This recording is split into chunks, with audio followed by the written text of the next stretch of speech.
विरक्त का सामान्य अर्थ है आप पत्नी को छोड़कर के, पुत्र को छोड़कर के, स्त्री को छोड़कर के, पति को छोड़कर के कहां भी छुपो, वृंदावन में छुप करके रहो, अयोध्या में छुप करके रहो, हिमालय में, चित्रकूट में, पंचवटी में, कुंभ मेला में, कहां भी छुप करके रहो तो भी आपको संसार का याद आएगा। तो संसार का आक्रमण मन के ऊपर होता है और आप जहां रहेंगे मन वहीं रहेगा।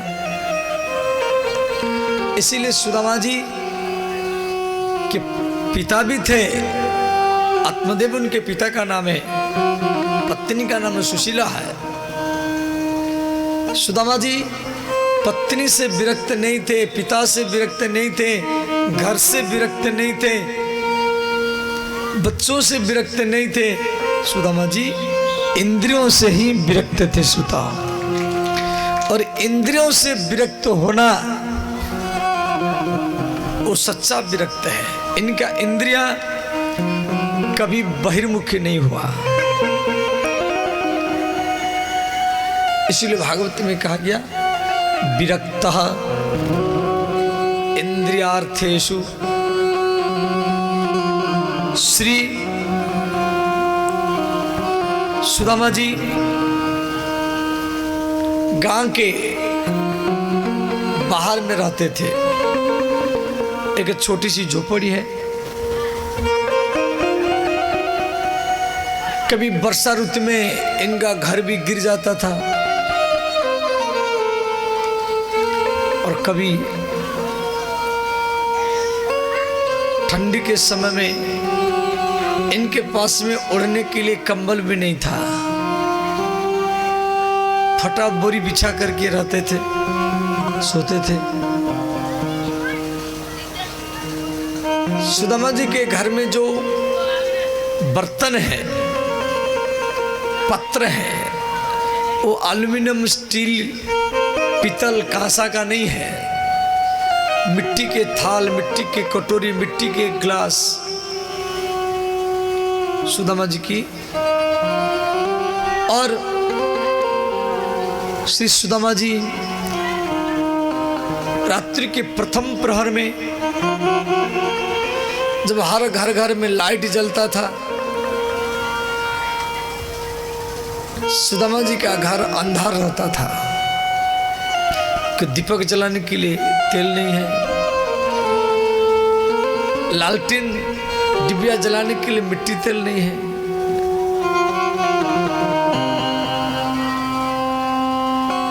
श्री सुदामा जी इतना गरीब में रहने पर भी, वो इतना गरीब में रहने पर भी वो संतोषी थे। भीतर से वो हरदम संतोष रहते थे। किसको नहीं बोलते थे जे भैया ठंडा लग रहा है कंबल दे दो, ऐसा भी नहीं बोलते थे।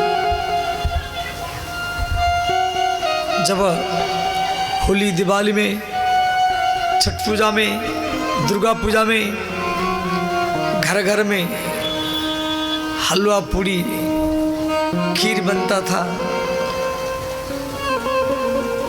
तो सुदामा जी के घर में रोसे नहीं होता था। सुदामा जी के घर में रोसे नहीं होता था। सुदामा जी का होली दिवाली कैसा है? वो किसके दरवाजा में जाकर के भिक्षा करते थे। कोई हलवा, कोई पुआ डाल देता था और उसको ला करके घर में भगवान का भोग लगाते थे, बच्चों को बांटते थे। कोई आ जाती थी अभ्यागत साधु संत, उसको भी पवाते थे। श्री सुदामा जी अपने हाथ में अपने पिताजी का सेवा करते थे। देखो, ये संसार में प्रत्यक्ष भगवान आपके माता पिता। जिसको अपने माता पिता में भगवान का दर्शन नहीं होता है, उसको किसी भी मंदिर में भगवान का दर्शन नहीं होगा।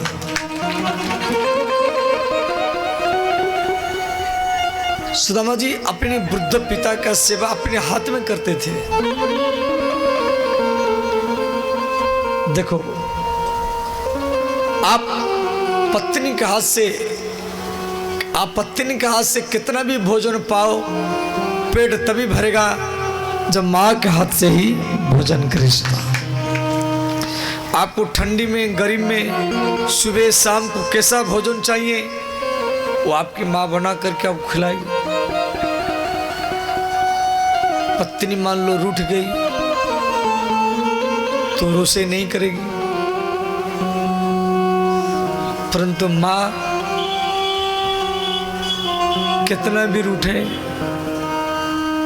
वो बच्चों के लिए अवश्य रोसे करेगी।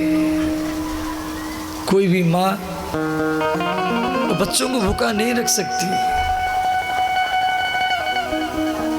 तो श्री सुदामा जी के पिता ब्राह्मण आत्मदेव सुदामा को बोले, पुत्र सुदामा, हम ब्राह्मण हैं,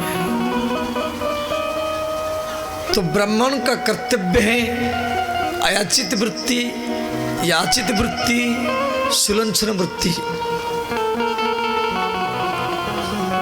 इन तरीका से जिंदगी बिताना है। अयाचित वृत्ति माने बिना मांगे जो मिल जाए। याचित वृत्ति या 5 घर से मांगे, या 5 घर से डेली भिक्षा करे। या सिलंछन वृत्ति, सिलंछन वृत्ति शिला इकट्ठा करके जिंदगी जिए।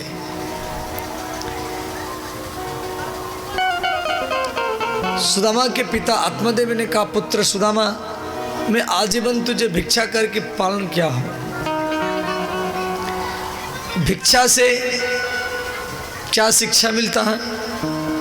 भिक्षा व्यक्ति को तितिक्षा सिखाता है। भगवान राम लक्ष्मण 14 वर्ष वन में कोल भील आदिवासियों के घर में लक्ष्मण जी भिक्षा करते थे, वही राम जी को ला करके देते थे। लक्ष्मण जी वहाँ चूल्हा नहीं चटाते थे। 14 वर्ष जो लक्ष्मण जी जिंदगी जिए,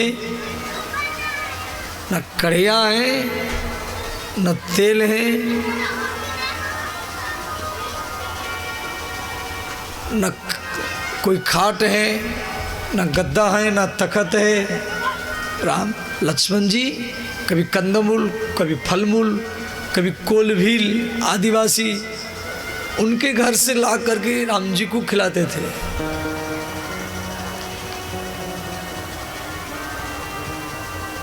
राम जी 14 वर्ष तक किसी घर में नहीं गए।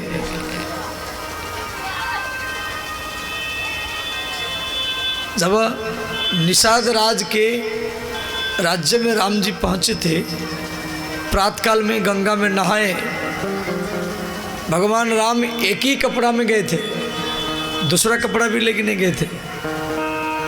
गंगा में नहाए, आधा वस्त्र, आधा सूखा आधा गीला, और निषाद राज को बोले, मित्र थोड़ा सा बरगद पेड़ का दूध लाओ।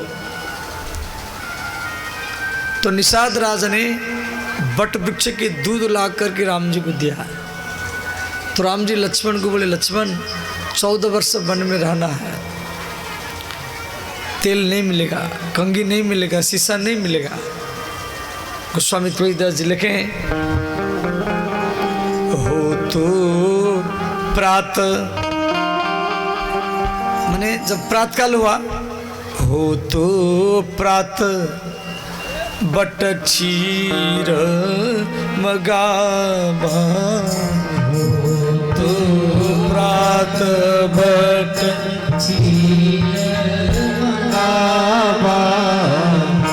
बट बट माने बरगद पेड़ का दूध मंगाए।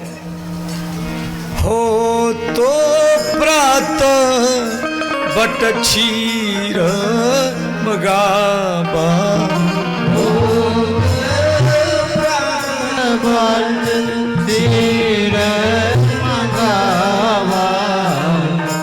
राम जी बरगद पेड़ का दूध मंगाए थे, लक्ष्मण को अपनी गोदी में बैठा है। बोले भैया लक्ष्मण 14 वर्ष तक तेल कंगी शीशा नहीं मिलेगा, एक बाल को जटा बना दिया जाए। अनुज, अनुज माने छोटा भाई और अग्रज को बोलते बड़ा भाई। अनुज सहित निज जटा बनावा, अनुज सहित निज जटा बनावा। पांडव वो 12 वर्ष 2 बार वन में गए, वो भी भिक्षा करके रहते थे। भगवान परशुराम, भगवान महादेव, भगवान वामन, वो भी भिक्षा करते हुए बलि के दरवाजा में गए थे। तो ब्राह्मण आत्मदेव सुदामा को बता रहे हैं, कह रहे पुत्र मैं आजीवन भिक्षा करके आपका पालन किया हूँ, हम ब्राह्मण हैं, भिक्षा वृत्ति को नहीं छोड़ना है। और भिक्षा से ब्राह्मण हो या साधु हो या सन्यासी हो, आज वृंदावन में जितना भी आश्रम है उस भिक्षा से उनका पालन पोषण होता है। किसके घर में? ना गृहस्थी के दरवाजा में जाकर के साधु को भिक्षा करना पड़ता है।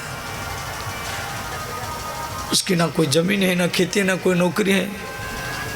और गृहस्थ धर्म, वानप्रस्थ और संन्यास और ब्रह्मचर्य, इन तीनों धर्म का पालन पोषण गृहस्थ ही करता है भिक्षा दे करके। तो श्री भिक्षा से तितिक्षा बढ़ता है, भिक्षा से तितिक्षा बढ़ेगा। तितिक्षा समझ जाते? तितिक्षा माने सहनशीलता। जैसे आप भिक्षा करेंगे तो कोई गाली भी दे सकता है, कोई निंदा भी कर सकता है, कोई बुराई भी कर सकता है, कोई बोलेगा हट्टे कट्टा है, आकर ही खड़ा हो गया, काम नहीं करता है, निकम्मा है, नालायक है, इसे भी गाली देंगे। और कोई छोटे छोटे गांव के कुत्ते, मैं अपनी जीवन की बात बता रहा हूँ। मैं जब वृंदावन में महाराज जी के पास रहता था, डेली भिक्षा करना मेरा काम था। 20 साधु मेरे साथ रहते थे। एक साधु वो 4 रोटी पाएगा तो 20 साधु के लिए 80 रोटी चाहिए। मैं सुबह 80 घर में जाता था, शाम को 80 घर में जाता था। अब ब्रज की जो रोटी होता थोड़ा बड़ा बड़ा रोटी होता है, ब्रज का एक रोटी बिहार के 3 रोटी का बराबर होगा, बड़े बड़े रोटी वहाँ बनता है। और अब मान लो अचानक कोई साधु बढ़ गया, 2-4 साधु और आ गए, तो उसी हिसाब से मुझे 100 घर तक जाना पड़ता था। अब जब भिक्षा करने के लिए जाते थे झोली लटका करके, तो गांव में कुत्ते भी भूखते हैं और भूखते हैं और कभी कभी काट भी देते हैं। और कभी कभी बच्चे चिढ़ाएंगे, कोई धूली फेंकेगा, कोई मिट्टी फेंकेगा, कोई कुल्ला भी कर देता था। और अंतिम में तो भिक्षा व्यक्ति को तितिक्षा सिखाता है, इसे वो सहन करना पड़ेगा और आपका तपस्या बढ़ता जाएगा। तो श्री सुदामा जी के पिता सुदामा को सिखा रहे हैं, जी पुत्र हम ब्राह्मण हैं और भिक्षा करना, 5 घर से भिक्षा करना हमारा नियम है। और विधाता ने मुझे तेरा पिता बनाया, परंतु तेरा आचरण, तेरा चरित्र जब मैं याद करता हूँ तो मैं मन में सोचता हूँ यदि आप मेरे पिता होते तो अच्छा ही होता। श्री इतना कह करके ब्राह्मण सुदामा के पिता आत्मदेव शरीर त्याग किया। कृष्णाय वासुदेवाय देवकी नंदनाय च नंद गोप कुमाराय गोविंदाय नमो नमः।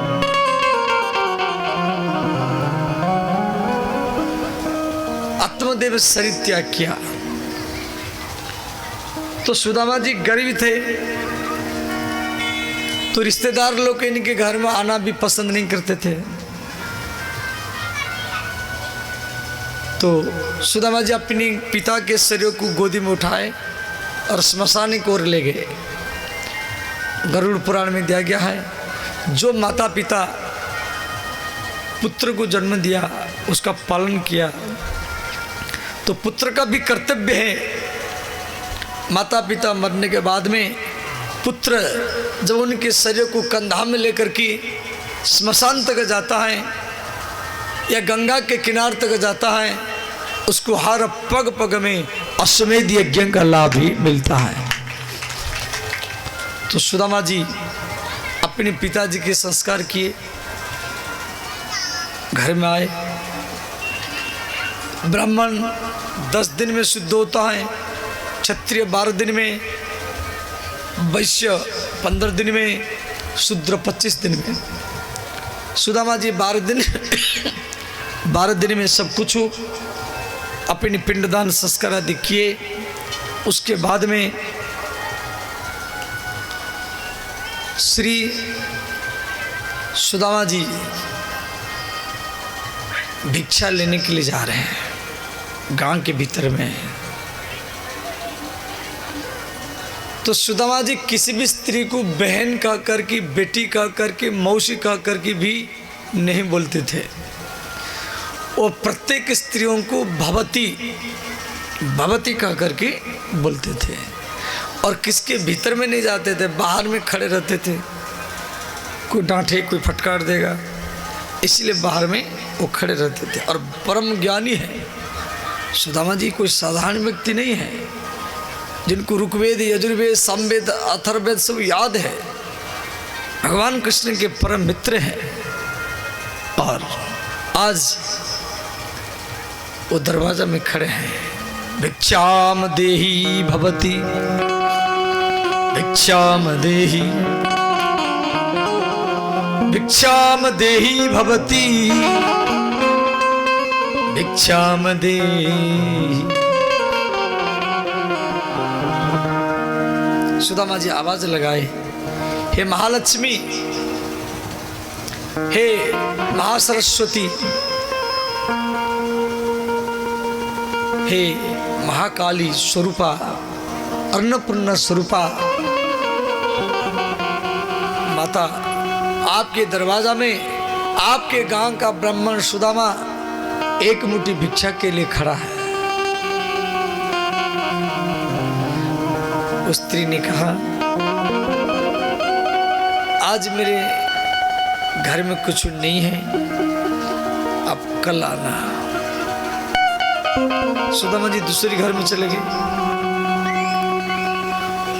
उस स्त्री बोल दी, ब्राह्मण आप इसी गली में बार बार भिक्षा लेने के लिए आते हैं, आपको शर्म नहीं लगता है? सुदामा जी तीसरे घर में चले गए और संजोग में वो स्त्री घर में नहीं थी। 3 घर से सुदामा को भिक्षा नहीं मिला, अब 2 घर रह गया। चौथा घर में पहुंचे, उस स्त्री अपने बालक को भेज करके मना कर दी। बालक को बोल दिया मेरे माता पिता नहीं है। सुदामा जी चले गए। 5वां घर में भिक्षाम देहि भवती, भिक्षाम देहि, भिक्षाम देहि भवती, भिक्षाम देहि। सुदामा जी आवाज लगाए, हे महालक्ष्मी, हे अन्नपूर्णा, हे महासरस्वती, आपके गांव का ब्राह्मण सुदामा 5 घर से भिक्षा करना मेरा नियम है और 4 घर से मुझे भिक्षा नहीं मिला है। ये मेरा अंतिम घर है, ये मेरा आखिरी घर है। यदि मेरे झोली में आप 1 मुट्ठी भिक्षा देंगे तो आज ये ब्राह्मण के घर में रोषी होगा। उस स्त्री ने क्या कि किवाड़ बंद कर दिए। सुदामा जी जा रहे हैं, अपने घर की ओर जा रहे हैं। उधर भगवान कृष्ण द्वारिका में बैठे हैं। देवी रुक्मिणी भगवान कृष्ण को प्रश्न किए, हे नाथ आप इतना उदास क्यों हैं? श्री कृष्ण रुक्मिणी को बोले, देवी मेरा एक मित्र सुदामा है। हम गुरु संदीपनी के गुरुकुल में उज्जैनी नगर में हम दोनों एक साथ में खाते थे, एक साथ में सोते थे, एक साथ में पढ़ते थे और मेरा मित्र सुदामा गुरुकुल का सबसे प्रथम मेधावी छात्र था। मेरे गुरु संदीपन यदि कोई प्रश्न करते थे तो मेरा मित्र पहले उत्तर करता था। आज गांव में भिक्षा लेने के लिए गया, उसकी झोली खाली है। इतना कहकर कि भगवान कृष्ण रोने लगे। तो देवी रुक्मिणी बोली, भगवान आपके मित्र को भिक्षा नहीं मिला।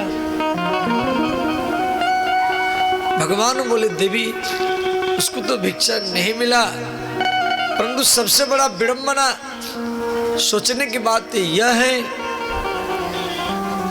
उसकी जो पत्नी है सुशीला, वो चूल्हा में हांडियां रख कर के जल गर्म करके बैठी है। वो दरवाजा में जा बार बार पति का इंतजार कर रहे हैं। मेरे पति भिक्षा लेने के लिए गए हैं, जल गर्म हो चुका है, केवल चावल डालना बाकी है। इस प्रकार कृष्ण और रुक्मिणी दोनों द्वारिका में बात कर रहे हैं और इधर सुदामा जी अपनी घर में पहुंच गए। सुशीला देखा झोली में एक भी चावल नहीं है। देवी सुशीला आग बुझा दिया। दोनों बच्चे बोले, माता, सुदामा जी की 2 बच्चे हैं, बोले माता तू रोषेई कर रही थी, आग क्यों बुझाया? सुशीला ने कहा, पुत्र तेरे पिता को आज भिक्षा नहीं मिला है। श्री सुदामा जी एक मिट्टी के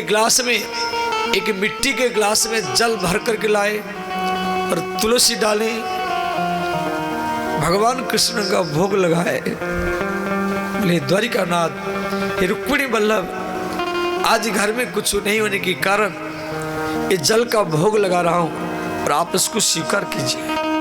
सुदामा जी उस जल को अपने बच्चों को पिलाए। दोनों बच्चे जल पी करके रहे, रात में भी जल पी करके सोए। प्रातःकाल हुआ, सुदामा जी के दोनों बच्चे खेलने के लिए जाते हैं तो एक पड़ोसी घर की स्त्री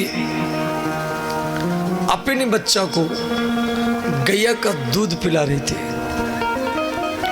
तो सुदामा जी के दोनों बच्चे आकर के सुशीला को बोले, माता हमको दूध चाहिए। देवी सुशीला एक पड़ोसी ने घर में गई और बोली, बहन कल से मेरे घर में रोषेई नहीं बना है। मेरे दोनों बच्चे जल पी करके दिन भरी रात भरी रहे, मुझे एक मुट्ठी आटा चाहिए। एक मुट्ठी आटा चाहिए। उस स्त्री ने क्या कि एक मुट्ठी आटा दिया। सुशीला एक मिट्टी के कटोरी में जल भर कर के लिया और एक मुट्ठी आटा डाला और हाथ को घुमाया, जल सफेद बन गया। देवी सुशीला दोनों बच्चों को बोली, बेटे ये दूध है, इसको पी जाओ। कृष्ण स्यासिति सखा कश्चित ब्रह्मणो ब्रह्मवित्तमः विरक्तः इंद्रियार्थेषु प्रशांतात्मा जितेंद्रियः। श्री सुदामा जी कभी कभी बाजार में भी जाते थे, तो बाजार में इनके पास रुपया नहीं है, खरीद क्या करेंगे। बाजार में किसी पेड़ के नीचे बैठ करके भागवत पाठ करते थे, गीता रामायण पाठ करते थे, गायत्री मंत्र का जाप करते थे।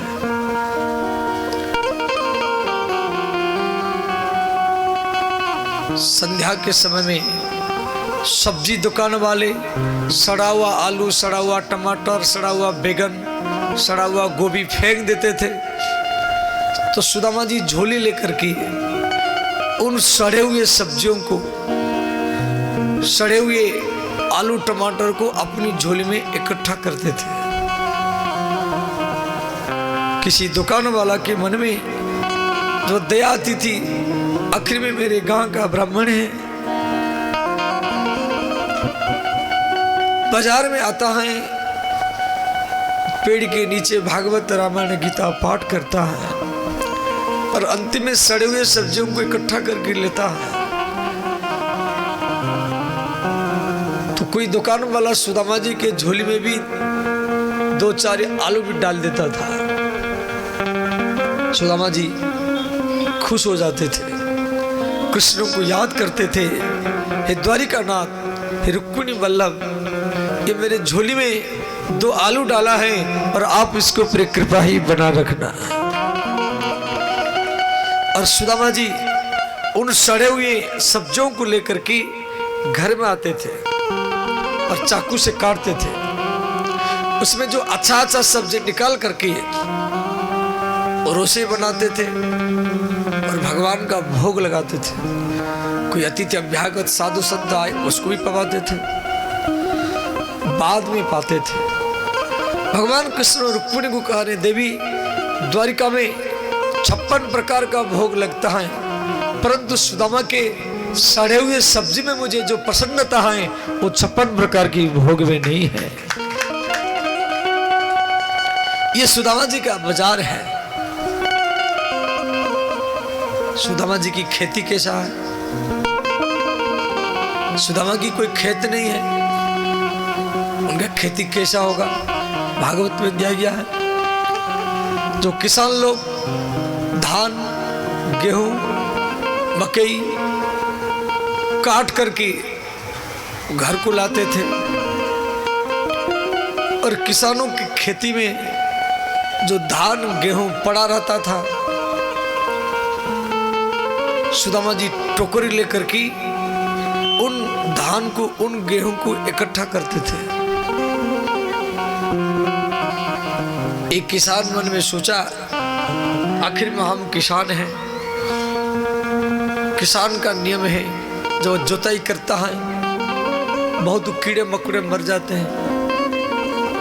तो किसान कोई अन्न, कोई खेत से पैदा कर रहा है, तो थोड़ा सा अन्न किसी साधु संत ब्राह्मण या किसी मंदिर में दान कर देना चाहिए। इससे क्या होगा, उसका अनाज बढ़ेगा और उन कीड़े मकोड़े के अपराध से बच जाएगा। और सुदामा जैसा ब्राह्मण, वो किसान मन में सोचा, सुदामा की कोई खेती नहीं है, इसको यदि मैं कुछ अनाज दान कर दूं, कुछ अन्न दान कर दूं, तो भगवान अवश्य कृपा करेगा। वो किसान ने सुदामा को कहा, ब्राह्मण, सुदामा आजकल गांव में क्यों नहीं आते? सुदामा जी बोले भैया मैं आजकल लोढ़ा इकट्ठा करके जिंदगी चला लेता हूं। किसानों की खेती में जो लोढ़ा है उसको भागवत में कहा गया शिला, और बिहार की भाषा में बोलते लोढ़ा। वो लोढ़ा इकट्ठा करके मैं जिंदगी चला लेता हूं। और वह किसान ने सुदामा को एक शेर अन्न दान किया। सुदामा जी कृष्ण को याद कर रहे हैं, गोविंद हे वृंदावन बिहारी, अयोध्यानाथ वैकुंठनाथ, ये मेरे झोली में एक शेर अन्न दान किया है और इसके ऊपर कृपा ही बना रखना। तो सुदामा दान देने वाला, दान लेने वाला। दान देने वाला कपड़ा दान करता है, अन्न दान करता है, रुपया दान करता है, फल मूल दान करता है, भूदान करता है, स्वर्ण दान करता है। परंतु जो दान लेता है उसको अपना संयम, अपना व्रत, अपना तपस्या, अपना सत्कर्म, अपना हवन, भागवत, रामायण, गीता, जो कुछ वो पुण्य इकट्ठा किया उस सबको दान करना पड़ता है। मान लो हम दान दिया और लेने वाला स्वीकार नहीं किया तो। और सुदामा जैसा ब्राह्मण, हम लोग साधु संत को, ब्राह्मण को भोजन क्यों कराते हैं? भागवत में दिया गया है, किसी साधु संत या ब्राह्मण को आप भोजन कराया, आपके दिए हुए रोटी चावल पूरी उसके शरीर में जाकर के खून बनेगा, रक्त बनेगा, और उसी रक्त से वो जो भी पूजा पाठ करेगा, गंगा नहाएगा या भागवत रामायण गीता पाठ करेगा, उस सब का पुण्य उसी व्यक्ति को मिलेगा जो उसको भोजन कराया है सुदा। और सुदामा जैसा ब्राह्मण उसी व्यक्ति का दान स्वीकार करेगा जिसको पूरे भगवान की कृपा हो। श्री कृष्ण शासिति सखा कश्चित ब्रह्मणो ब्रह्मवित्तमः। रात का समय है, सुदामा जी माला लेकर के जाप कर रहे हैं। जिस रात को एक विषयी भोग में स्त्री की याद में बिता देता है, और उसी रात को सुदामा जी भगवान की याद में बिता देते थे। यही जग जामिनी जागई जोगी, जग जामिनी जागई जोगी, परमारथी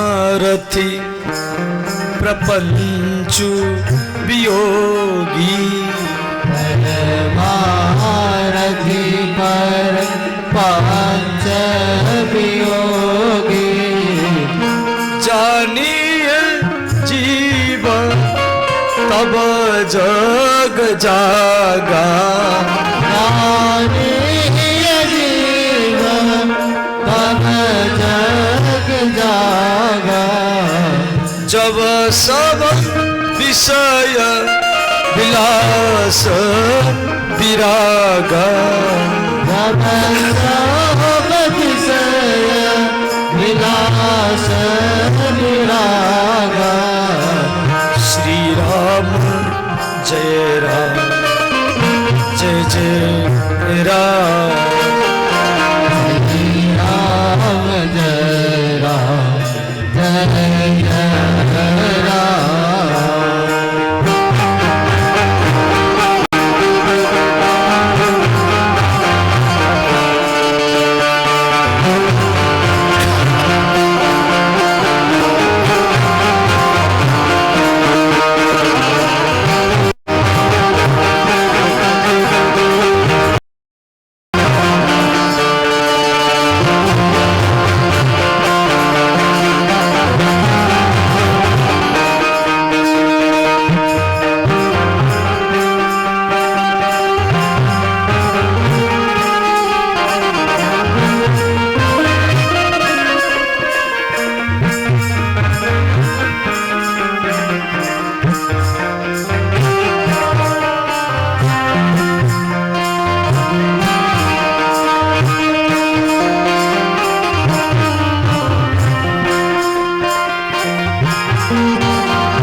राधे गोविंद गोविंद राधे राधे राधे गोविंद गोविंद राधे राधे राधे गोविंद गोविंद राधे राधे राधे गोविंद गोविंद राधे राधे गोविंद गोविंद राधे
श्री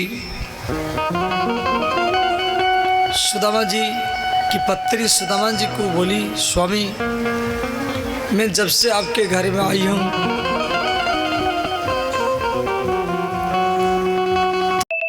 आपको पेट भर की कभी भोजन नहीं दिया,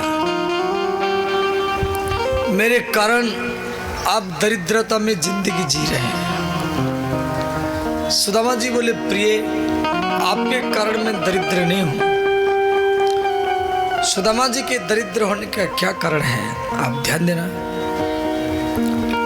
यदि सुदामा जी बड़े ज्ञानी हैं, ये भी यज्ञ अनुष्ठान कथा महामृत्युंजय मंत्र करके अपने परिवार चला सकते थे, परंतु भगवान को मंजूर नहीं था।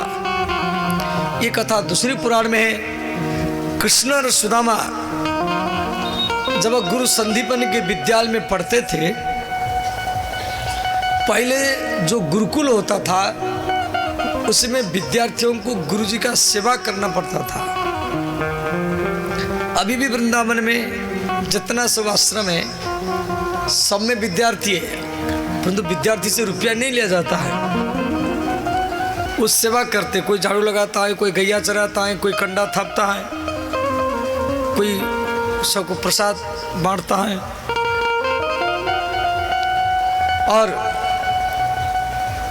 तो अब वृंदावन के गुरुकुल में वही बच्चे पढ़ेंगे जो गरीब होंगे, तो वहाँ तो कोई धनवान व्यक्ति का बालक तो वहाँ नहीं जाएगा। जिन व्यक्तियों का, जिन बच्चों के माता पिता पढ़ा नहीं पाते हैं, वही वृंदावन के आश्रम में लेके छोड़ देते हैं और आश्रम के तरफ से उनको पढ़ाया जाता है, फ्री पढ़ाई होता है।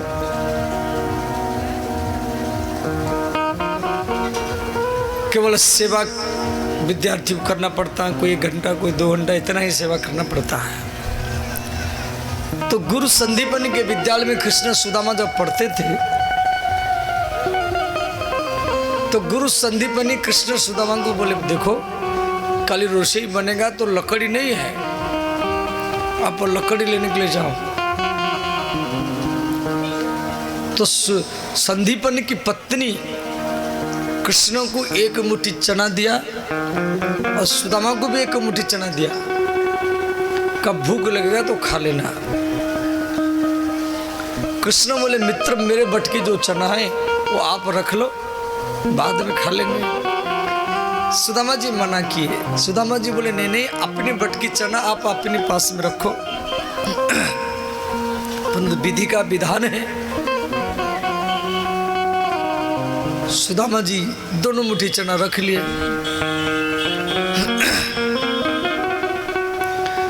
दोनों अलग अलग जगह में लकड़ी इकट्ठा किए। भयंकर बारिश हुआ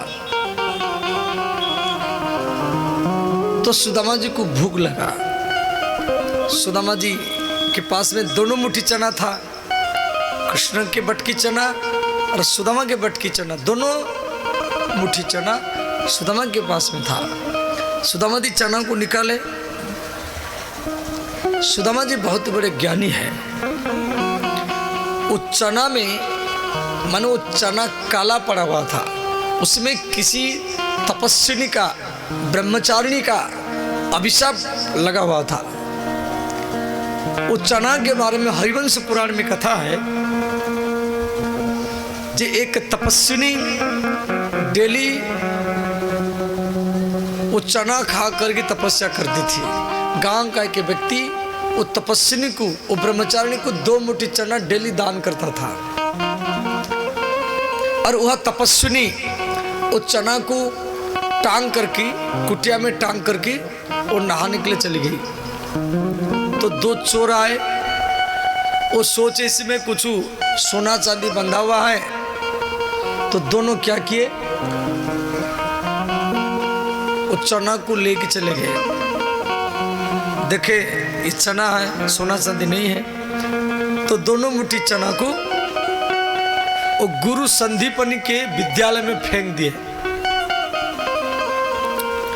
उधर तपस्विनी गंगा नहा करके आई, भजन ध्यान किया। जब खाने के लिए गई तो चना नहीं मिला। तपस्विनी दिन भरी भूखी रही। तो वो तपस्विनी अभिशाप दे दी, तो देखो मेरे चना को कोई चोरी करके ले गया है, आज मुझे दिन भरी भूखा रहना पड़ा, और ये चना को जो खाएगा वो दरिद्र बन जाएगा। और उसी चना को संदीपन की पत्नी कृष्ण सुदामा को दी थी। अब भगवान कृष्ण तो अंतर्यामी, उनको मालूम है। भगवान अपनी बटकी चना भी सुदामा को दे देते। और सुदामा जी भी बड़े ज्ञानी हैं। वो चना को वो देखे, वो समझ भी गए जिसमें अभिशाप लगा हुआ है। सुदामा जी क्या किए, अपनी बटकी चना खा गए। अब भूख के समय में व्यक्ति सब कुछ खा लेता है। अब रहा कृष्ण के बटकी चना। सुदामा जी मन में सोचे कि इसी चना में एक ब्रह्मचारिणी का अभिशाप लगा हुआ है। यदि मेरा मित्र इस चना को पाएगा तो दरिद्र बन जाएगा, और मैं अपने मित्र को दरिद्र बनने नहीं दूंगा। भले मैं दरिद्रता में जिंदगी बिता लूंगा, परंतु कृष्ण को दरिद्र बनने नहीं दूंगा। सुदामा जी अपनी दरिद्रता और कृष्ण की दरिद्रता दोनों को अपने ऊपर ले लिए। ये कथा हरिवंश पुराण में है। इसमें एक दूसरी कथा जुड़ा हुआ है। तो सुदामा जी दोनों मुट्ठी चना खा गए। दोनों मित्र के जगह में आए। बारिश समाप्त हो गया तो कृष्ण बोले मित्र चना निकालो खाएंगे। सुदामा जी बोले कृष्ण मुझे भूख लगा था, मैं खा गया हूं, मैं गुरु माता से ला करके आपको खिला दूंगा। कृष्ण बोले मित्र कभी अकेला खाना नहीं चाहिए। अकेला खाने वाला व्यक्ति दरिद्र बनता है और बांट कर खाने वाला व्यक्ति धनवान ही बनता है। ये दोनों कारण, वो बात को सुदामा जी अपनी पत्नी को कह रहे हैं, देवी आपके कारण मैं दरिद्र नहीं हूं, ये मेरे कर्म का, भाग्य का फल है, जिस कारण भाग्य मेरा साथ दे नहीं रहा। भगवान कृष्ण जान करके सुदामा को दरिद्र रखे थे। भगवान की इच्छा थी एक दरिद्र व्यक्ति के साथ मैं समाज में कैसे मित्रता निभाता हूं, ये शिक्षा मुझे समाज में देना है, भागवत में लिखना है। इसीलिए भगवान सुदामा को ही चुन करके रखे थे। सुदामा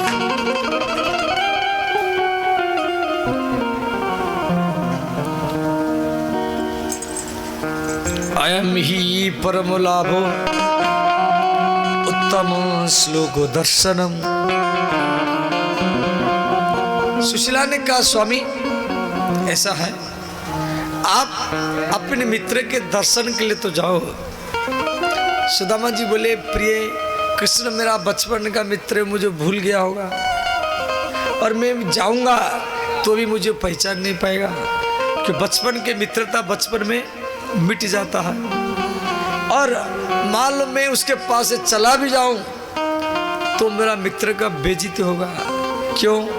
मेरा मित्र सोने की द्वारी का मालिक है, उसकी 16,108 पत्नी है, दास दासियां 56 करोड़ यदुवंशों को लेकर के द्वारिका में रहते हैं। सुशीला ने कहा स्वामी आप धन के लिए नहीं, आप अपने मित्र के दर्शन के लिए तो जाओ। अयम ही परम लाभो उत्तम श्लोक दर्शनम। सुदामा जी राजी हो गए, चलो कम से कम कृष्ण का तो दर्शन तो हो जाएगा। इति संचित्य मनसा, मन में सोच कर की गमनाय मतिम ददे है, बहुत वर्ष हो गया अब कृष्ण का दर्शन करना चाहिए, ये सोच करके सुदामा जी राजी हो गए। सुदामा जी बोले प्रिय मित्र के पास, गुरु के पास, संत के पास, बेटी के पास, कभी खाली राजा के पास कभी खाली हाथ में जाना नहीं चाहिए।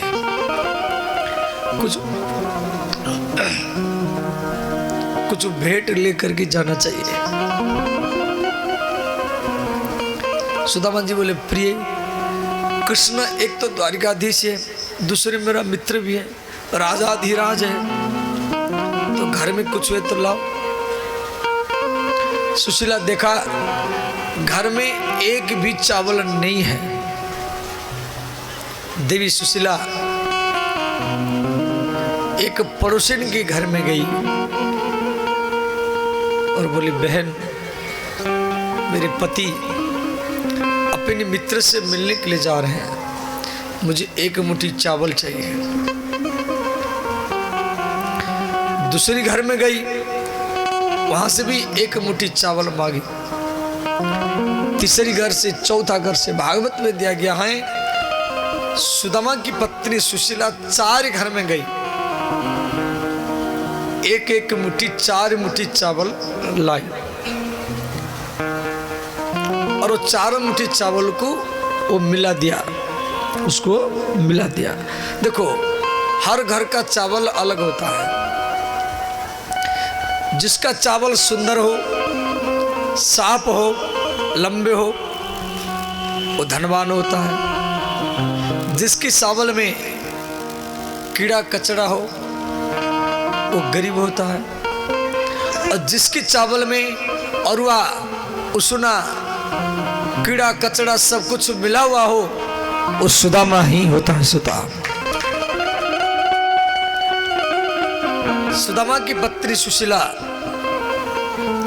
वो 4 मुट्ठी चावल को ला करके मिला दिया।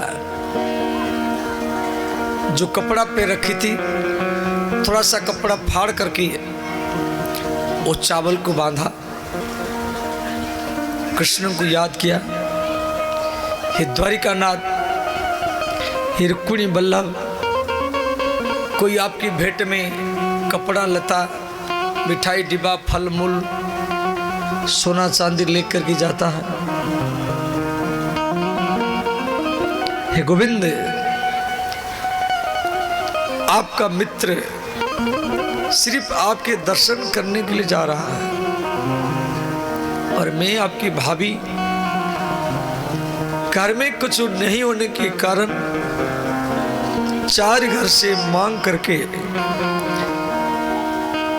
ये चावल आपकी भेंट में मैं भेज रहा हूं और आप इसी चावल से परख लेना आपका मित्र कैसे जिंदगी बिताता होगा। देवी सुशीला वो चावल को सुदामा को दिया।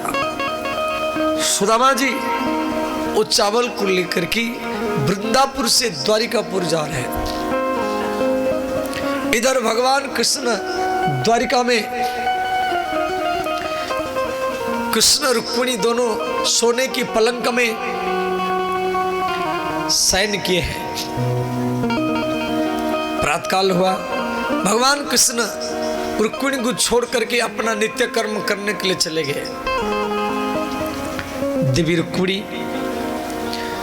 भगवान के चद्दर, कंबल, गद्दा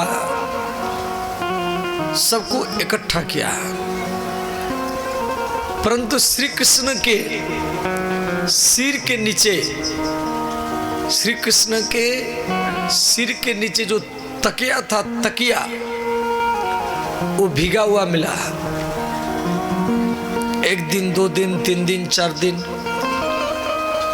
तो रुक्मिणी मन ने विचार की, द्वारिकाधीश भगवान मेरे पास में सोते हैं, इनकी चद्दर, कंबल, गद्दा सब अच्छा मिलता है, परंतु सिर के नीचे जो तकिया है वो भीग जाता है। तकिया भीगने का क्या उद्देश्य है? तो रुक्मिणी अनुमान किया शायद ये रात में किसको याद करके रोते हैं और इनके आंसू से तकिया भीग जाता है। भगवान कृष्ण रुक्मिणी के पास में तो सोते थे, परंतु सिर तकिया के ऊपर हाथ और हाथ के ऊपर मस्तक चद्दर ओढ़ करके रात रात भर सुदामा का याद करते थे। हाँ मित्र सुदामा, हाँ मित्र सुदामा, मित्र आप मेरे पास आ रहे हैं मिलने के लिए, भूखे प्यासे में आ रहे हैं, नंगे पैर में आ रहे हैं, फटा कपड़ा पहन करके आ रहे हैं। मित्र तपस्विनी के, ब्रह्मचारिणी के अभिशाप लगा हुआ चना आप मुझे पाने नहीं दिया। मित्र आप अपनी दरिद्रता और मेरे दरिद्रता को अपने ऊपर ले लिया। मित्र आज मैं जो सोने की द्वारिका का मालिक हूं, केवल आपकी आशीर्वाद के कारण ही मैं आज सोने की द्वारिका मालिक हूं। आप ब्रह्मांड के दरिद्रता अपने ऊपर ले लिया। ये सब याद करके भगवान रोते थे। और इधर सुदामा जी जा रहे वृंदापुर से द्वारिकापुर, बहुत दूर है। रास्ता में एक नदी पड़ा।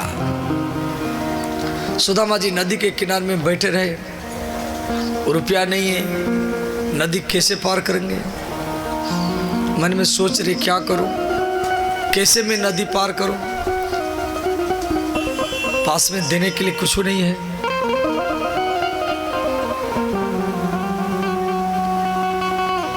तो सुदामा जी हिम्मत बांध करके नाव में बैठ गए। मल्लाह केवट सबको रुपया मांगा, भाई रुपया दीजिए, रुपया दीजिए। और सुदामा जी एक किनारे में बैठे। सुदामा जी मन में सोच रहे केवट मेरे पास आएगा, उसका नियम है वो मुझे रुपया मांगेगा, मेरे पास में देने के लिए नहीं है, ये मेरे ऊपर नाराज होगा, मैं उसको क्षमा मांगूंगा,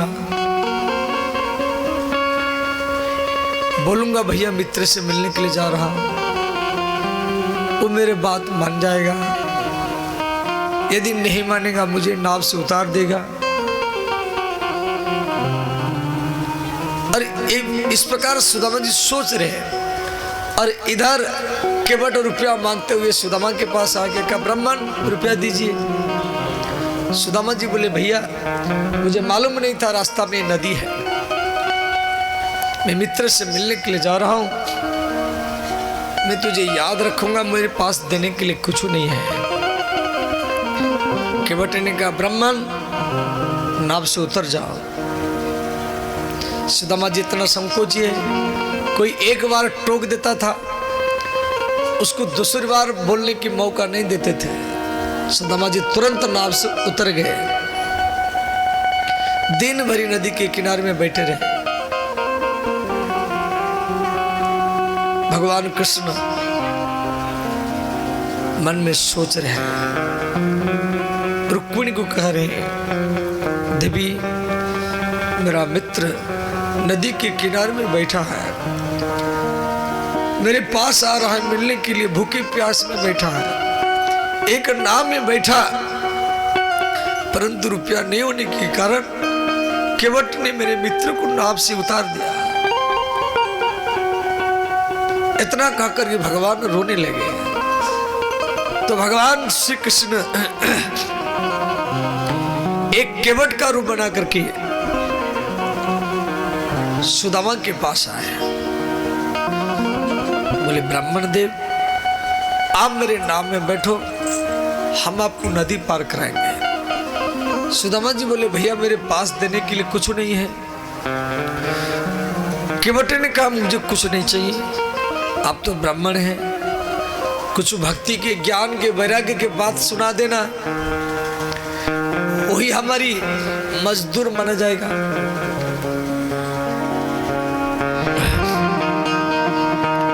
जहां ले चलोगे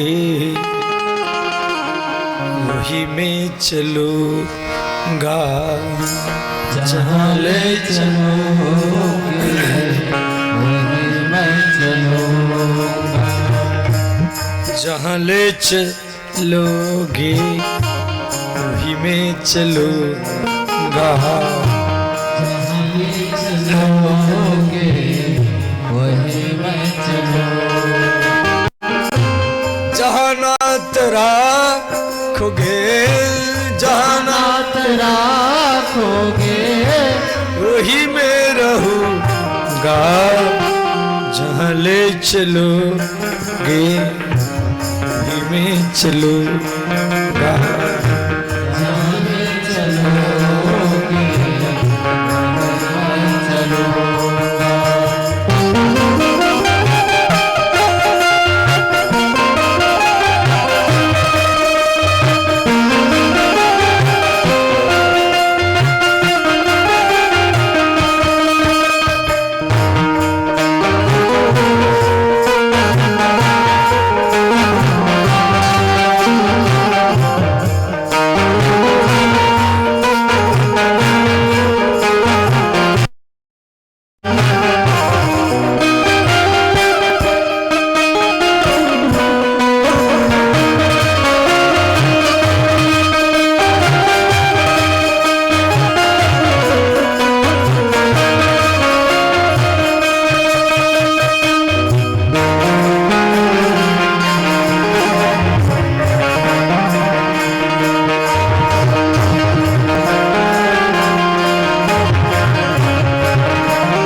करा लो प्रभु जो तेरी मर्जी,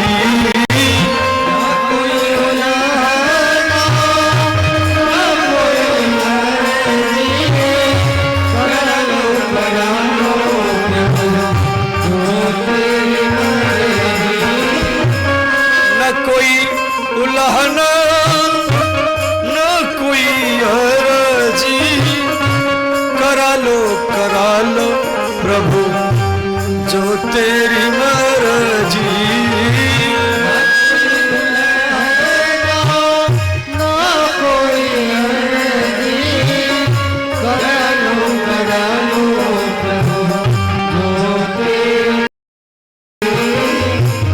जो कहना भी होगा, जो कहना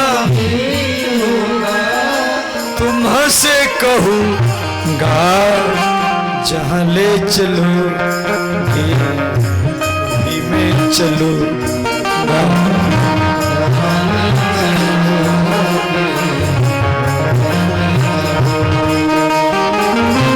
जहाँ नाथ रखोगे, जहाँ नाथ वही मैं रहूंगा। जहाँ ले चलो वही मैं चलूंगा।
दयानाथ दयानिया अवस्था तेरे हाथों में प्रभु सारी व्यवस्था। दयानाथ दयानिया मेरी अवस्था तेरे हाथों में प्रभु सारी व्यवस्था। दयानाथ दयान मेरी अवस्था तेरे हाथों में प्रभु सारी व्यवस्था। दयानाथ दयानिया मेरी अवस्था तेरे हाथों में प्रभु सारी व्यवस्था। सहाओगे जो कछु सहाओगे खुशी से सहूंगा। जहाँ ले चलो मैं चलूंगा।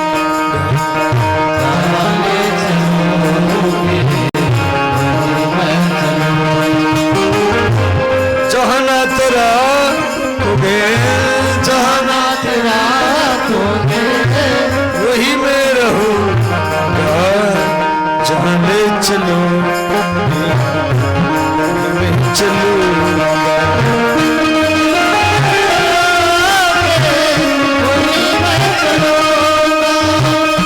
जहाँ ले चलो मैं चलूंगा।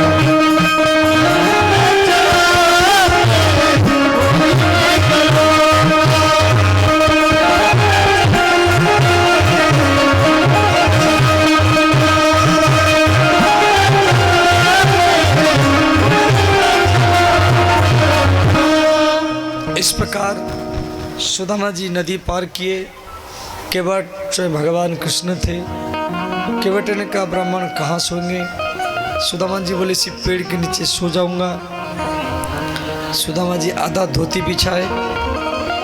धोती माने जिसको डेली धोया जाता हो उसको धोती कहा जाता है। जो सुदामा जी सो गए, भगवान कृष्ण अपनी योग माया के द्वारा सुदामा को रात रात में द्वारिका भेज दिए। जब सुदामा जी का नींद टूटा तो उनको सोने की द्वारिका दिखाई दिया। इतने में दो व्यक्ति सुदामा जी को प्रणाम किए। सुदामा जी सोचे भैया ये मुझे प्रणाम क्यों किए? दोनों बोले आपकी कंधा में जने हुए आप ब्राह्मण लगते हैं इसलिए हम प्रणाम किया। सुदामा जी बोले आपका अनुमान ठीक है। आप दोनों कौन हैं? वो दोनों बोले हम भगवान के द्वारपाल हैं, ये महारानी रुक्मिणी का महल है। सुदामा जी बोले भैया इसी महल में मेरा मित्र रहता है। द्वारपाल ने कहा आपका मित्र का नाम क्या है? सुदामा जी बोले मेरे मित्र का नाम कृष्ण है। तो द्वारपाल नाराज हो गया। द्वारपाल ने कहा ब्राह्मण आप पागल तो नहीं है? आप भगवान को अपना मित्र बोल रहे हैं। आप एक गरीब ब्राह्मण हैं, भगवान सोने की द्वारिक के मालिक हैं। चले जाओ, बाद में आना। सुदामा जी उदास हो गए। सुदामा को भीतर में जाने का अनुमति नहीं मिला। सुदामा जी मन में सोचे, क्वाहम दरिद्रः पापियान क्व कृष्ण श्री निकेतनः। कहा मैं एक दरिद्र ब्राह्मण हूँ, पाप के कारण दरिद्रता में जिंदगी जी रहा हूँ। यहाँ मुझे भीतर में कौन घुसने देगा? अब तो मुझे वापस जाना ही पड़ेगा। सुदामा जी थोड़ा रोने लगे। द्वारपाल देखा ब्राह्मण रो रहा है। द्वारपाल ने कहा, ब्राह्मण देव उदास मत होइए, अपना परिचय बताइए। सुदामा जी बोले, भैया मैं द्वारिका का नहीं हूँ, मैं वृंदापुर से कई महीने से चल कर के आ रहा हूँ। मैं कृष्ण के बचपन का मित्र हूँ, मेरा नाम सुदामा है। द्वारपाल भीतर में गया। भगवान कृष्ण बैठे हैं।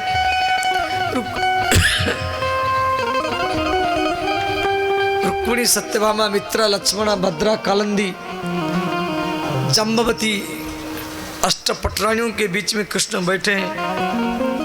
कोई चरण दबा रहे हैं, कोई पंखा कर रहे हैं, कोई गाना सुना रहे हैं।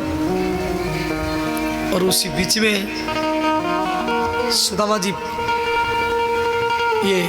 उसी बीच में द्वारपाल जाकर के प्रणाम किया। द्वारपाल ने कहा, जब वो द्वारपाल प्रणाम किया, भगवान बोले, द्वारपाल आपको मालूम है द्वारिकाधीश जब अष्टपटरानियों के बीच में बैठते वहाँ कोई पुरुष आना नहीं चाहिए, बाद में आना, चले जा। द्वारपाल चतुर था। द्वारपाल ने कहा, कृपया मुझे क्षमा कीजिए, बोलने की मुझे आदेश दिया जाए, करना नहीं करना आपकी इच्छा है। भगवान बोले, बताओ ये क्या बोलना चाहते हैं? द्वारपाल ने कहा, भगवान आपके दरवाजा में दिन में रात में अतिथि अभ्यागत साधु संत ऋषि मुनि दिन रात आते रहते हैं, और ये आपके दरवाजा का धर्म है। आज तक आपके दरवाजा से कोई खाली हाथ में नहीं गया है। एक ऐसा ब्राह्मण है, उसका नाम सुदामा है, वो दरवाजा में खड़ा है।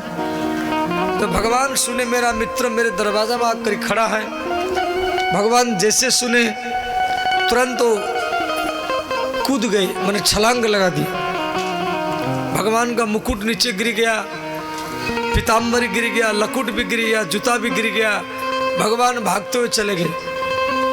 द्वारिका के लोग देखकर ही घबरा गए। जब भगवान के पास में ब्रह्मा, शिव, इंद्र, बड़े बड़े ऋषि मुनि, राजा महाराजा आते, कभी भी द्वारिकाधीश इस प्रकार भागते हुए नहीं गए जिस प्रकार आज सुदामा से मिलने के लिए ही भाग रहे हैं। भगवान कृष्ण महल के भीतर से भागते हुए आ रहे हैं, और इधर सुदामा जी जब देखे मेरा मित्र भीतर से भागता हुआ आ रहा है, सुदामा जी इधर से भागते हुए निकल गए, और अंतिम में दोनों मित्र दोनों को भर करके ही आलिंगन के सुता। बोले श्री भक्त वत्सल भगवान की। सुदामा का हड्डी हड्डी शरीर और कृष्ण का भरपूर शरीर, आलिंगन माने एक दूसरे को बराबर मानना। जब भगवान सुदामा को आलिंगन किए, आलिंगन करते समय सुदामा के पीठ में भगवान हाथ घुमाए, तो भगवान समझ गए मेरे मित्र को पेट भर के भोजन नहीं मिलता है, इसलिए हड्डियां हैं। भगवान कृष्ण क्षत्रिय हैं, सुदामा ब्राह्मण है। कृष्ण यदुवंशी क्षत्रिय है, तो श्री कृष्ण सुदामा के चरण को पकड़ने के लिए झुक गए, परंतु सुदामा जी झुकने नहीं दिए, तुरंत पकड़ कर उठा लिए। तो कृष्ण के छाती में कछु घाव के चिन्ह था। श्री कृष्ण के घाव के चिन्ह को देख करके सुदामा जी बोले, कृष्ण तेरे छाती में घा का चिन्ह है। मालूम पड़ता है पितामह भीष्म, गुरु द्रोणाचार्य, कर्ण अभी अभी आप महाभारत युद्ध करके आए हैं। उनके जो अस्त्र का चोट आपकी छाती में लगा है, वो घा का चिन्ह अभी भी नहीं मिटा है। मित्र, अपने शरीर का ख्याल रखो। उस समय श्री कृष्ण अर्जुन को याद किए। अर्जुन भी कृष्ण का मित्र है और सुदामा भी कृष्ण का मित्र है और उद्धव भी कृष्ण का मित्र है। अर्जुन कृष्ण को सारथी में बैठाया। रथी और सारथी ये दो होते हैं रथ में। रथी ऊपर होता है, सारथी थोड़ा नीचे होता है। रथी का पैर सारथी के कंधा के पास होता है। तो भगवान कृष्ण याद करें कि मेरे मित्र अर्जुन रथी बनकर के मेरे पीठ में पैर के लात में संकेत करता था। रथ को बाईं तरफ भगाओ, दाईं तरफ भगाओ, आगे भगाओ, पीछे भगाओ। कोई युद्ध में तो आवाज सुनाई नहीं देगा, पैर की लात में संकेत करना पड़ता है। और एक मेरा मित्र सुदामा है जो मेरे घाव के चिन्हों को देख करके ही रो रहा है। भगवान रथ बुलाए, फूल से बाजा से स्वागत करते हुए सुदामा को रुक्मिणी के महल में लगे और भगवान कृष्ण सुदामा को लेकर के रुक्मिणी के पलंग में बैठाए। जिस पलंग में कभी अर्जुन को नहीं बैठाए, जिस पलंग में कभी बलराम जी को, कभी उद्धव को नहीं बैठाए, और उसी पलंग में आज सुदामा को लेकर के बैठा थे। सुदामा जी सोने की पलंग रुक्मिणी का है, ऊपर बैठे और भगवान कृष्ण नीचे बैठे। श्री कृष्ण रुक्मिणी को बोले, देवी थोड़ा जल लाओ, हम अपने मित्र के चरण को धोएंगे। देवी रुक्मिणी सोने की कलश में जल लेकर खड़ी है और भगवान कृष्ण सुदामा के चरण को अपने हाथ में ले रखे। देख रहे हैं हड्डी हड्डी चरण, नस नस चरण, मिट्टी लगा हुआ चरण, धूली लगा हुआ चरण,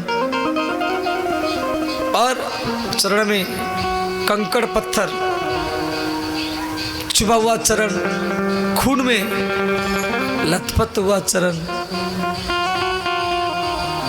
आप लोग पहला दिन कलश यात्रा किए, कहाँ कहाँ घूम घूम करके आए, आपकी चरण में फफोला पड़ गया, चरण में खून जम गया। देवघर के रास्ते में जाते हैं, अब सुदामा जी तो उससे ज्यादा दूर से आ रहे नंगे पैर से। तो भगवान सुदामा के चरण को देख रहे। रुक्मिणी बार बार कह रहे जल लीजिए, जल लीजिए, जल लीजिए, मित्र के चरण धोइए। भगवान रुक्मिणी के सोने की कलश के जल भूल गए और अपनी आंसुओं के जल में सुदामा जी के चरण को ही धो रहे। सुदामा जी कृष्ण को पकड़ कर गोदी में बैठा है, बोले मित्र आप रो रहे हैं। कृष्ण बोले मित्र मुझे क्षमा करना, एक मुट्ठी चने के कारण मैं आपको गाली दिया था। सुदामा जी बोले कृष्ण वो बात अभी तक आपको याद है? कृष्ण बोले मित्र क्या आपका विवाह हो गया? सुदामा जी बोले कृष्ण तेरे भाभी का नाम सुशीला है? कृष्ण बोले मेरे भाभी सुशीला ने मेरे लिए कुछ नहीं भेजा। सोना चांदी कपड़ा लता फल मूल कुछ तो भेजा होगा। सुदामा जी संकोच कर रहे हैं। सुदामा जी वो 3 मुट्ठी चावल को इधर उधर छुपा रहे हैं, तकिया के नीचे, जांग के नीचे, कांग के नीचे। ये सब देख रहे हैं, क्या सोचेंगे ये 3 मुट्ठी चावल लेके आया है। संकोच के कारण दे नहीं रहे। श्री कृष्ण समझ गए जी मेरा मित्र संकोच कर रहा है, तो सब व्यक्ति मुझे कपड़ा लता मिठाई डिब्बा फल मूल भेंट करता है और मेरा मित्र 3 मुट्ठी चावल लेकर के आया है, संकोच कर रहा है मुझे देने के लिए। भगवान क्या किए सुदामा की कांख से चावल को खींच लिए और सुदामा की इज्जत को बढ़ाने के लिए, प्रतिष्ठा को बढ़ाने के लिए भगवान सबके सामने दिखा दिखा करके पाने लगे। सुदामा की पत्नी 4 मुट्ठी चावल भेजी थी, परंतु भगवान के हाथ में 3 मुट्ठी हुआ। 2 मुट्ठी पा चुके थे, तीसरा मुट्ठी रुक्मिणी अपने हाथ में ले लिया। रुक्मिणी महालक्ष्मी का अवतार है। रुक्मिणी उस चावल को अपने हाथ में ले लिया। कायनात देखिए ये चावल कैसा है, इसमें अरवा उसना सब कुछ मिला हुआ है। मालूम पड़ता है आपकी मित्र की पत्नी कई घर से मांग करके ये चावल भेजा है। रुक्मिणी की आंखों में आंसू भर गया। महालक्ष्मी रुक्मिणी रोने लगी। सुशीला कई घर से मांग करके चावल भेजा है। तो रुक्मिणी उस चावल को बढ़ाया और इतना बढ़ाया, वह जितना व्यक्ति देख रहे थे सबको एक एक मुट्ठी दिया और अक्रूर उद्धव को बुला कर कहा, देखो ये भिक्षा का चावल है, सुदामा की पत्नी भेजा है। ये चावल द्वारिका के हर घर घर में जाना चाहिए और ये चावल जिसके घर में जाएगा इसकी दरिद्रता गरीब मिट जाएगा और धन धान्य में ही भर जाएगा। रुक्मिणी चारों तरफ चावल को भेजा, बढ़ाता हुआ भेजा। इधर श्री 56 प्रकार का व्यंजन बना गया। कृष्ण सुदामा के बीच में व्यंजन रखा गया। कृष्ण सुदामा को, सुदामा कृष्ण को, दोनों को पवाए, अंत में मित्रता का धर्म में निभाए। श्री भगवान कृष्ण सुदामा का विदाई कर रहे हैं और श्री कृष्ण विश्वकर्मा को बोले, विश्वकर्मा जी आप जाइए, मेरे मित्र के लिए एक सोने की महल बनाइए।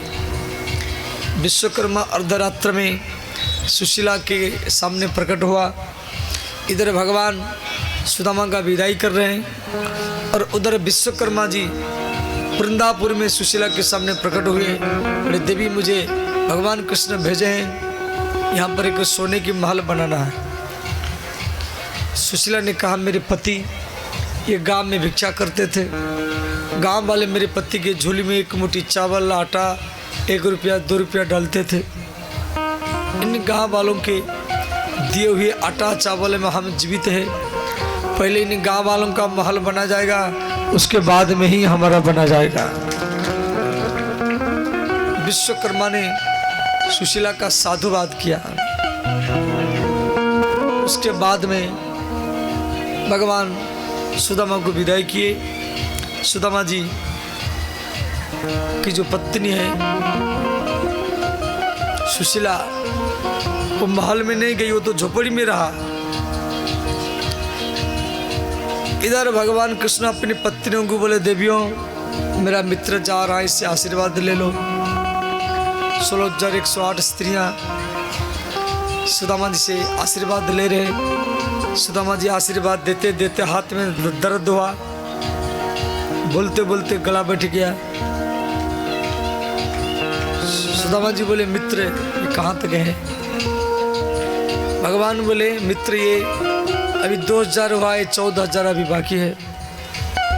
भगवान की 16,108 पत्नी है और राम हुआ की जनसंख्या भी 16,000 नहीं होगा। और अंत में श्री कृष्ण अपनी पत्नियों को बोले, देवियों मेरा मित्र थक गया है और बारी बारी से मत मिलो, एक साथ में प्रणाम कर लो। सुदामा जी आशीर्वाद दिए। इधर श्री सुदामा जी पहुंचे, कृष्ण के चरण कमल को दर्शन करके भीतर में प्रवेश किए। बोले सुदामा जी महाराज की जय।